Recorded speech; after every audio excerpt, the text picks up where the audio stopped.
Assalamu alaikum students. How are you? Hope you will be fine inshallah. Students, as you know, we were reading unit number 19. In the previous lesson we have read about reawakening of Europe. Today we will start from the Reformation. Reformation इस्लाहात के बारे में हम पढ़ेंगे. Europe में जो changings आई और Europe में किस तरह से जो है वो दोबारा से रिवाइवल का एक पीरियड स्टार्ट हुआ जिसे मेडिवल पीरियड कहा जाता है, और फिर वहाँ पर जो है लर्निंग की तरफ भी उन्होंने ध्यान दिया और बहुत ज़्यादा जो है वो लिटरेचर को फोकस करने लगे ताकि लोगों में जो है वो नई तहजीब पैदा हो सके. The Reformation was a movement that took place soon after the beginning of the Renaissance.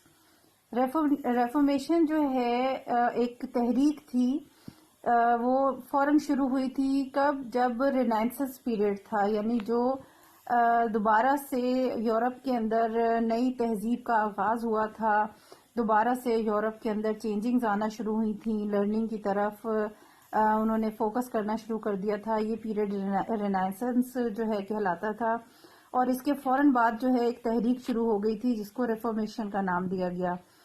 A Christian priest named Martin Luther 1483 to 1546 इनका ड्यूरेशन है. एक ईसाइयों का एक पादरी था ये, मार्टिन लूथर उसका नाम था. Started it by challenging the power of the pope, और इन्होंने ये तहरीक चलाई थी किस वजह से, इन्होंने चैलेंज किया था जो पोप था, जो leader of the Christian church. Pope जो क्रिश्चियन की इबादत गाह होती है, चर्च होता है, वहाँ का जो लीडर होता है उसको पोप कहते हैं. और पोप के जो इख्तियारात थे, क्योंकि इनमें जो डार्क एजिस था, दौर गुजरा है यूरोप का, वो इन्हीं की वजह से गुजरा है. इन्होंने तालीमात को बदल के लोगों के सामने पेश किया, लोगों को डिस्करेज किया एजुकेशन और लर्निंग की तरफ से.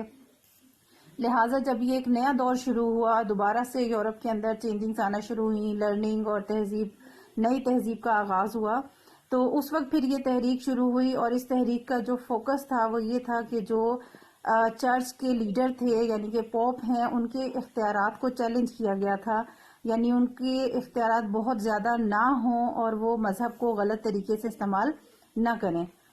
The reformation gave more power to the regional kings and also to the people of Europe. ये जो तहरीक थी रिफॉर्मेशन की, इससे जो इलाकाई बादशाह थे यूरोप के, जो मुख्तलिफ छोटी छोटी रियासतों के अलग बादशाह थे, रूलर थे, उनको बहुत ताकत मिली, इख्तियार मिला. और इसी तरह जो यूरोप के लोग थे, आम लोग थे, उनके पास भी काफ़ी पावर आ गई. जो पावर सिर्फ चर्च के लीडर्स, पोप के पास होते थे इख्तियारात, सिर्फ मजहबी रहनुमा के पास इख्तियारात थे, वो अब अवाम और बादशाह के पास चले गए थे. Those who believed in the Reformation were called the Protestants. जो इस तहरीक को में यकीन रखते थे, जो चाहते थे ये तहरीक सही है और इस तहरीक के साथ थे, वो लोग प्रोटेस्टेंट्स कहलाना शुरू हो गए. Because they protested against the church, इसलिए कि वो प्रोटेस्टेंट इसलिए कहलाए क्योंकि वो प्रोटेस्ट कर रहे थे चर्च के खिलाफ. चर्च मतलब अपने मजहब के मुखालिफ नहीं थे, लेकिन मजहब के जो लीडर थे, जो रहनुमा थे, पोप थे, उनके पास इख्तियारात इतने ज़्यादा थे और वो उन इख्तियारात का गलत इस्तेमाल कर रहे थे. तो कुछ जो अवाम थी, काफ़ी हद तक एक ग्रुप बन गया था और उन्होंने प्रोटेस्ट किया, और इसी वजह से वो प्रोटेस्टेंट कहलाना शुरू हो गए. वाइल अदर क्रिश्चियंस वर यूजुअली कॉल्ड रोमन कैथोलिक्स, और जो दूसरे क्रिश्चियंस थे जो चर्च के लीडर्स और पोप वगैरह के साथ थे और उनको सपोर्ट कर रहे थे, वो लोग जो है वो रोमन कैथोलिक्स कहलाना शुरू हो गए. इस तरह ये दो ग्रुप्स बन गए थे. प्रोटेस्टेंट्स जो हैं वो अलग हो गए थे, जो ये चाहते थे कि मजहबी रहनुमा जो हैं, जो लीडर हैं क्रिश्चियंस के, वो बहुत ज़्यादा पावरफुल ना हो, बस अपनी जिम्मेदारियां दीनी लिहाज से अदा करें, लेकिन इख्तियारात उनके हाथ में नहीं होना चाहिए. और जो दूसरा ग्रुप था वो रोमन कैथोलिक्स कहलाना शुरू हो गए, क्योंकि वो चर्च के जो पोप हैं, जो लीडर्स हैं, उनको सपोर्ट कर रहे थे.